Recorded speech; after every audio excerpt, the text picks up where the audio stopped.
At my daughter's second birthday party, we decided to hire a balloon artist. And the balloon artist was making these designs that were putting smiles on the kids' faces, and that inspired me to ask him where he had learned. And his response was, you got to buy a certain type of balloon, a pump, and get on YouTube and just learn. So that's what I did. I went home and got on YouTube and started following certain artists and learning really basic, simple balloon animals, and eventually was able to learn bracelets and princesses and animals.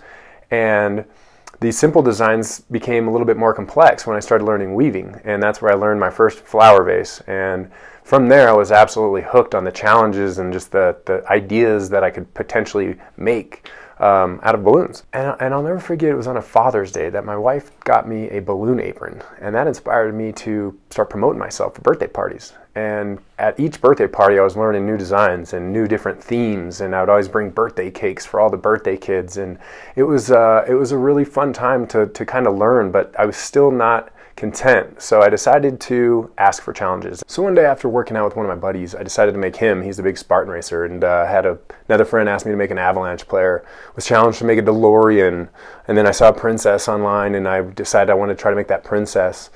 So at this point I was feeling pretty confident. I starting to go to parties a little bit more regularly, twisting up air guitars for my rocker buddies, hip-hop props for hip-hop parties, all kinds of fun stuff, baby shower props, even used ballooning for family memories. So with all the money I saved, I started buying different size balloons, and I was able to actually work my way up from an apron to an actual Michael's craft kit where I had various sizes of balloons in various colors. And it wasn't until my neighbor asked me to do an arch. I had never even crossed my mind to do an arch or decor.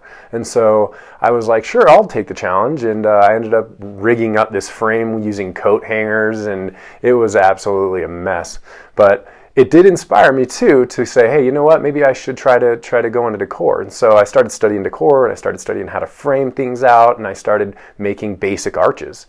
And from the basic arches, I started implementing some of my twisting designs, and then this new whole concept called organic arches came out, and that's when I started messing around with organic arches. From there I started getting creative and started expanding my balloon options, and got into like picture frames, got into candy cups, bottle bods, centerpieces, custom logos for companies, really anything that I could possibly do, I could. And so once I got to a certain point, I started following a lot of different balloon artists online, and I started buying their tutorials. I started reading magazines, I started buying DVDs, and I started just basically learning. And one of the tutorials that I had bought was a car tutorial.